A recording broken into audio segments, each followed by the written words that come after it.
Depression is basically a state in which a person is stuck with negative thoughts about himself, about the world, and the future. So, what necessarily happens is that suppose I get upset about something, okay, I did not qualify for an interview or something, or I had a breakup, whatever. I am currently in a sad state of mind, or I am not having a good mood. But in this state, if I'm unable to move out of this state for a period of, I would say, 2 weeks, where I am not able to have a good appetite, when I'm not able to sleep, when I'm not able to have the same sort of activities or gain certain amount of enjoyment or pleasure in the routine activities which I do, then I would say that the person is suffering from depression. 2, 1. Hello guys, this is Chinmay. Hey guys, this is Harsh. So today we don't have Ashish with us today for some reasons, not because he's not a bitch. Anyway, so we are going to talk about mental health issues today. And for that we have a guest with us. She is not from our field exactly, means basically she's not an engineer. She is a psychotherapist, so that obviously makes her qualified to talk about it, right? And she's currently teaching in a college. She's currently teaching psychology to other students in the college. मैं शायद इसका introduction हक चुका हूँ, so let's call Mihika. She will introduce herself better. Hi guys, my name is Mihika and I've done my master's in applied psychology, and I think that qualifies or gives me enough qualifications to be talking about something that is the current trend in town, which is mental health and how people behave nowadays, right? मतलब on social media it's just this big war about mental health issues and everyone is a mental health analyst or you know मैं सबका mental health दूर कर दूंगा, mental health issues दूर कर दूंगा. That's the scenario right now, and it's a great thing. People try to help each other out, but then it's like helping with half knowledge or basically no knowledge is harmful too, right? Because that's what we are going to discuss today. So let's get into it, Sida. Okay. So let us first get to know Mehika a bit, so that there is. Nine. Actually, first, age-old question. So, okay. Nation wants to know. ऐसे वापस. Even. ठीक है. Nation wants to know, Mehika, what is the difference between psychiatrist and psychologist? Please tell us.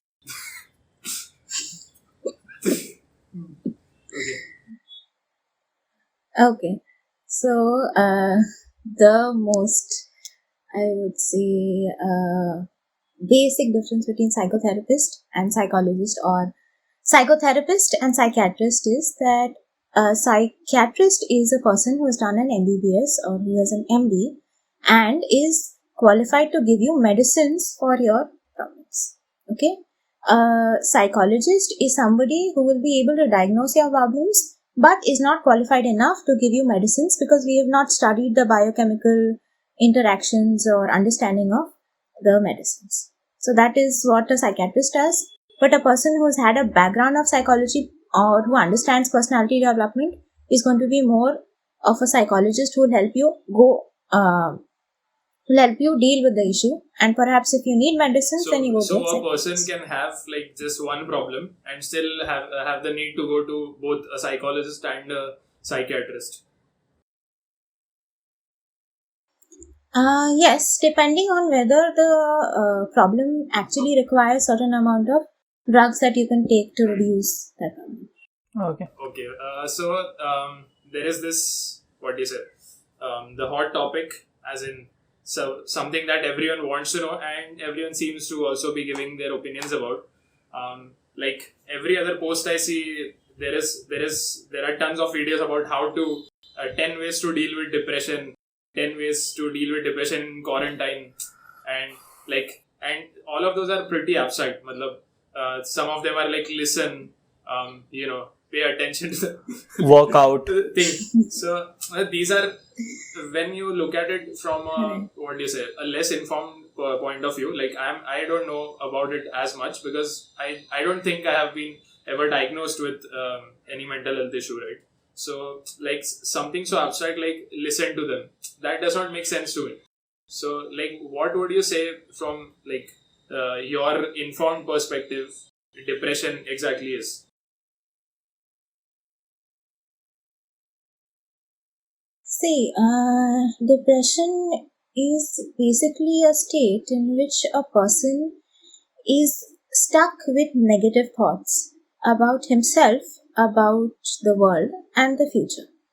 So, what necessarily happens is that suppose I get upset about something, okay, I did not qualify for an interview or something, or I had a breakup, whatever. I am currently in a sad state of mind, or I am not having a good mood. But in this state, if I'm unable to move out of this state for a period of, I would say, 2 weeks, where I am not able to have a good appetite, when I'm not able to sleep, when I'm not able to have the same sort of activities or gain certain amount of enjoyment or pleasure in the routine activities which I do, then I would say that the person is suffering from depression. Often, what is important is that the person who is faced or is suffering from depression is in a vicious cycle of negative thoughts. So I think that not only do I think about my breakup or the time that I didn't qualify for an interview, I think about all the times something bad has happened, and I feel that no matter what happens, I'm going to be like this in my other relationships, in my other jobs, whatever, and that sort of propagates with a negative self-esteem. So that I feel I'm not capable enough for whatever task I'm trying to do, which then loses or reduces the amount of hope I have and puts you in a cycle Like of your self destruction. belief is practically shattered. So that is basically depression. So when we hear Yes. people saying कि all bad things always happen with me, मेरे साथ ये हुआ. For example, I have a few friends in college who used to be like कि मेरे साथ ऐसा हुआ, मतलब second year में ऐसा हुआ था, उसके बाद third year में ऐसा हुआ, whatever happens, मतलब there's a series of bad events happening with me. So मतलब for any uninitiated person, it can be like कि this guy is just blaming his luck for everything. मतलब he is not ready to take action. So how do I as a मतलब normal person differentiate कि ये बंदा बस दूसरी चीजों को blame कर रहा है और खुद responsibility नहीं ले रहा है, because it can be thought of this way also, right, कि he is not taking responsibility for his actions and or he is depressed. मतलब how do I differentiate exactly in people? Or it's something, if someone is so sad, they should get help See, and then they can figure it out. normally, if I were to say identify signs of depression, I am saying that the person, like suppose it's one of your friend circle, and suddenly the person becomes very withdrawn. That is completely unresponsive. The kind of even physically also, certain amount of actions become slower. I'm not able to eat. I'm not able to sleep, or I have extremes of the other issue where I have too much of sleep or too much of eat, and I'm not able to do any task without having a mental breakdown. So this mental breakdown could be crying or anything. You may have had events that were extremely traumatic in your life, but you will be able to get past it.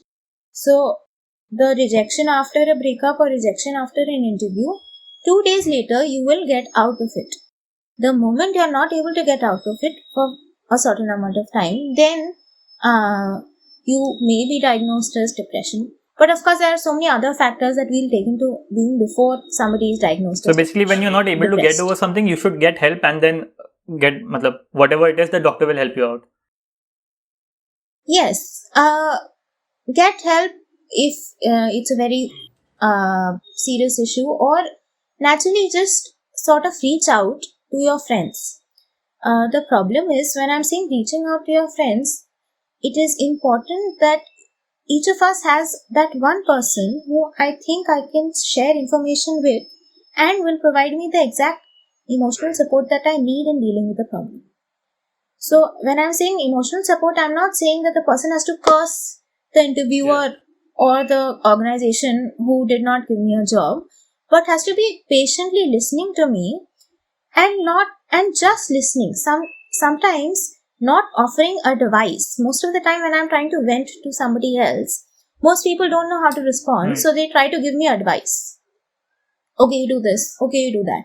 But just patiently listening and saying that yes, I understand what you're feeling, and what you're feeling is actually legitimate. There's nothing wrong in feeling that, and I'm not trying to give you advice, is something that you can do to prevent. The moment you're able to rant out or speak to somebody else, you are not having that frustration that is crippling you from within. That could So perhaps instead of a when little a lead to person comes to depression. us for emotional support, instead of saying I understand but you should do this, instead of that we should just say I understand and like leave it to that. Yeah. See, most of the times we are not, for some reason, as a generation, we are not equipped to give emotional support. Also because of the fact that we don't have much facial interactions. We do have face-to-face interactions, but most of our interactions are now over WhatsApp or Twitter or Facebook or something else. So when somebody tells me a problem and I don't know how to respond, the immediate response, if you have to give an immediate response because you have this blue tick situation that comes into being, or you see that the person has read but not replied. So the first response when somebody doesn't know how to say anything is or okay, without really understanding how to respond to the situation. So because I'm not dealing with this in a personal level, if I was perhaps in a face-to-face interaction with you, then I would understand it better and perhaps take some time to find the right words to say. But here, because of the immediacy of the reaction or the interaction, I am just trying to respond as quickly as you can. And therefore, when I'm faced with this issue in reality, I don't know how to say that yes, I understand. Actually, so while you were talking about this, I was thinking about this incident that happened with Sushant Singh Rajput, right? And let's not get into was it a murder, was it not? But what I'm getting into is after that, and people were like, ki, we will help you out. Reach out to me agar tum log ko help you, which is very noble. But there was also, I think you were only telling me yesterday, right? Ki there was this social media influencer who was like, ki, give me 1500 rupees and I'll listen to you or something like that. That happened, right? So, what are your thoughts on that? And why do people do this? And why is it dangerous? That's the Okay. See, the problem with this is that suppose some person, this issue that had broken out, where you had a social media influencer who was like that, okay, in order to prevent deterioration of mental health, I'll be your counselor, you pay me 1500 and I'll listen to whatever you want to say. The problem with this is that the mental health professional or the psychotherapist is not just listening to what you are saying, but is able to understand the various causative factors that have led you to this place. There are times when I have to listen as a psychotherapist, but there are times when I have to understand what is the core problem, which will not be at the surface a level of understanding an influencer or somebody else who doesn't have the right training would have. So because I've had certain amount of training, because I've had certain amount of practice, therefore I understand that perhaps this is the pressing issue, but there are certain other issues that have led you to behave in a particular manner. And that information is not understood or is not something that they will know. So they may actually not be able to give you the right support, and you are finally dealing with a human life. So it is a very dangerous situation to put that person in when he has put in all hope on you and you are trying to direct instead of guide them. So that is the whole thing. And secondly, about this whole trend, see, every time something like this happens, there's always this jumping on the bandwagon that I'm there to listen and mental health is important and stuff. But actually, in our real life, we don't practice it. So we have, like, I know so many people who will be like, let's have a mental health awareness talk and we'll keep organizing this. But in the same person, the actions are such that you are actually not considering what the other person is feeling. So you either become so judgmental or you are so biased in whatever you think you're doing that you forget that the other person that you're interacting with has feelings and is not living in an isolated Actually, situation. when you started answering this, you said a very interesting word, cause of the things he's feeling. So psychology, in psychology they teach you, do they teach you things like what is the cause of, like, why does a person think this way? If there are certain biases or someone is conditioned, do you know, like, are you all thought ki ye wala kyun hota hai? Like, why does this particular person follow this chain of thought? Can you dissect it? See, we don't really analyze why a particular person follows a train of thought. We understand how people behave and what kind of thoughts lead you to a secondary level or this kind of thought. So, a particular thought that a person with a mental health issue may have come from a very, very minor issue that somehow becomes exaggerated or somehow gets blown up because of the situation around you, that it becomes very core or becomes very huge, magnanimous for that person. So, what we are essentially doing is we understand how personality develops, we understand how social situations develop. So, I am able to know that, okay, if this situation has occurred in this person's family or this person's schooling, then this person is likely to have a problem. And suppose certain problems are at the root of the issue, are something that is not at the root of the issue, but certain problems are there which are at the surface level. I know there are certain other things that have led to this. So, for example, if you all have watched Tears in the Key movie, so in that Alia Bhatt's character at the outset is not able to commit to a relationship. Every time the relationship tries to move forward or the other person is ready to commit, she tries to find some fault or she tries to do something that ensures that she does not open up or she does not move ahead in the relationship. Ahead in terms of emotionally, and does not open up. But when you look at the movie and you look at the background, you realize that this action that she's taking is as a result of something that has happened in her childhood. So it's not necessary. So now this is something that a psychologist would be able to grasp when I'm having multiple sessions with you. I'm not saying that a psychologist will know in the first session only. I will have multiple sessions with you. I will have a lot of interviews with you. And slowly I may be able to understand certain other things about you as compared to somebody else. Because they feel that, like in the Instagram or this thing, if only one session could do the trick without understanding the root of the problem, then you're just dealing with very surface level information. And you can It's like dealing with the symptoms, not the root of the problem. Hey guys, that was it from our side. Hope you all enjoyed this podcast. We for sure had a great time making it for you. Let us know down in the comment section what you liked about this podcast, where you all disagree with us and where you all agree with us. We would love to have a chat with you guys. Like the video, subscribe to the channel. Stay tuned. We will be out with a new podcast very, very soon. So tab tak ke liye stay safe, stay happy. Bye.